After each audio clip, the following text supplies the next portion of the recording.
When life gets hard, most people break. When it gets overwhelming, they pause. When the weight becomes too much, they stop. But the Stoic continues. In this world of distractions, chaos, and comfort, the ability to stay consistent is a superpower, and the ability to remain disciplined even when no one is watching is rare. But that's exactly where greatness is born. This is your call to rise above mediocrity. This is ultimate Stoicism motivation. This is how you build unbreakable consistency and mental discipline. 1. Discipline begins in the mind. The Stoics understood something most people miss. You don't control what happens to you, but you do control how you respond. Marcus Aurelius said, "You have power over your mind, not outside events. Realize this, and you will find strength." That is where discipline is born, in the mind, in the space between reaction and reason.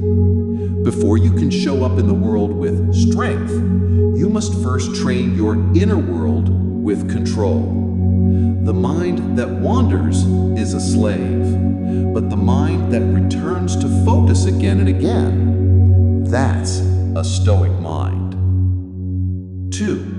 The habit of consistency. You will not always be motivated, but you can always be consistent. Epictetus once said, "No great thing is created suddenly." Success is not built in a day.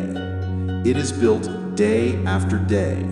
Small habits done with intention, even when you feel nothing.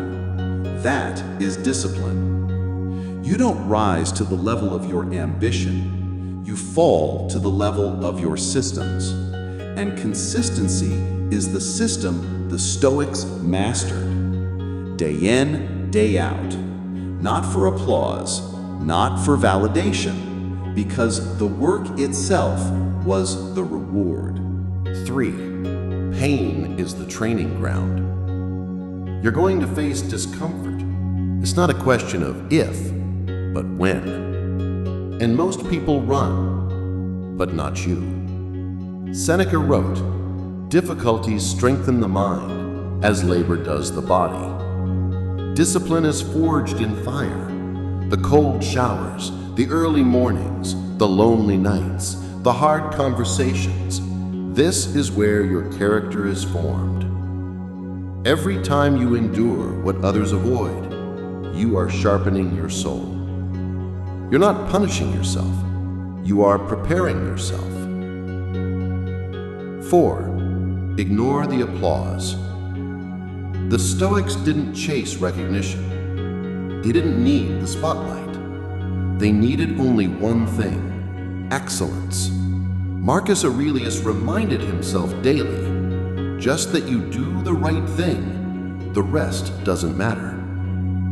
No attention, no praise, no approval, just the task, just the action. Just the standard you hold yourself to. Because true discipline isn't what you do in front of others, it's what you do when no one's watching. 5. Train the inner citadel.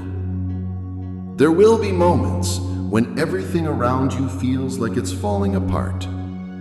But if you have trained your mind, if you have built your inner citadel, you will not be shaken. Epictetus said, "Man is not worried by real problems so much as by his imagined anxieties about real problems." The Stoic mind is not easily disturbed. It doesn't need perfect conditions. It stays still in the chaos because it has rehearsed this moment. The training was done in silence, in the early mornings, in the journaling, in the daily disciplines no one saw. And now, it's unbreakable. You will want to quit. There will be days you feel tired. There will be days you feel empty. But the difference between greatness and regret, one more rep, one more page, one more step. Seneca wrote, "It is not that we have a short time to live, but that we waste a lot of it." So when you're tired, walk anyway. When you're uninspired, show up anyway. When no one believes in you, believe anyway. This is the cost of excellence. This is the reward of discipline. 6. You will want to quit. There will be days you feel tired. There will be days you feel empty. But the difference between greatness and regret, one more rep, one more page, one more step. Seneca wrote, "It is not that we have a short time to live, but that we waste a lot of it." So when you're tired, walk anyway. When you're uninspired, show up anyway. When no one believes in you, believe anyway. This is the cost of excellence. This is the reward of discipline. 7.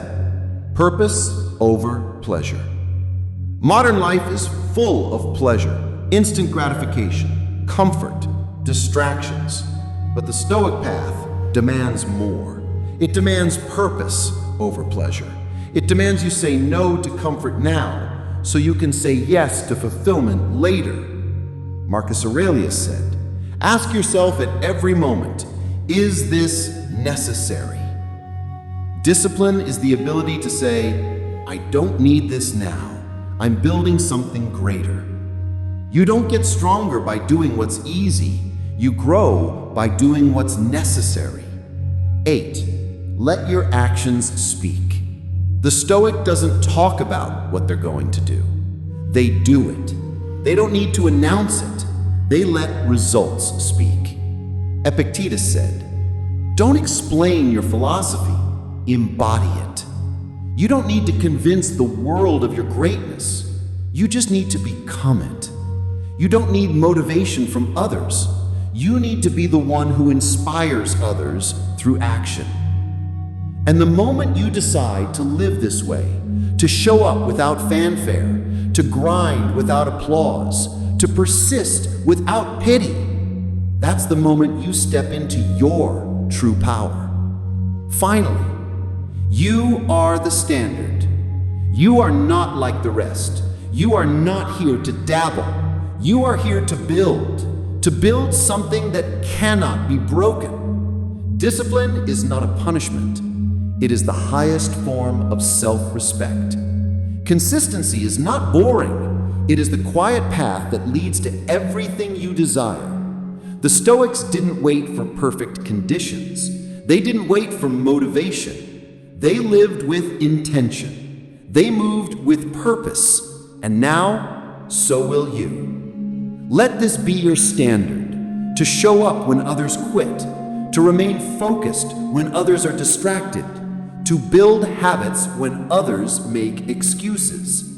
This is your reminder. You are capable of unbreakable consistency. You are worthy of disciplined greatness. You are already becoming what others only dream about.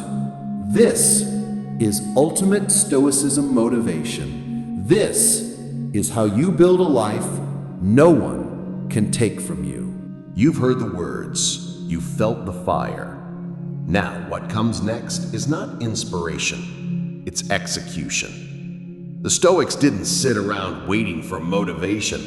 They acted day by day, one discipline at a time. Marcus Aurelius once said, "You have power over your mind, not outside events. Realize this, and you will find strength." So here's your test.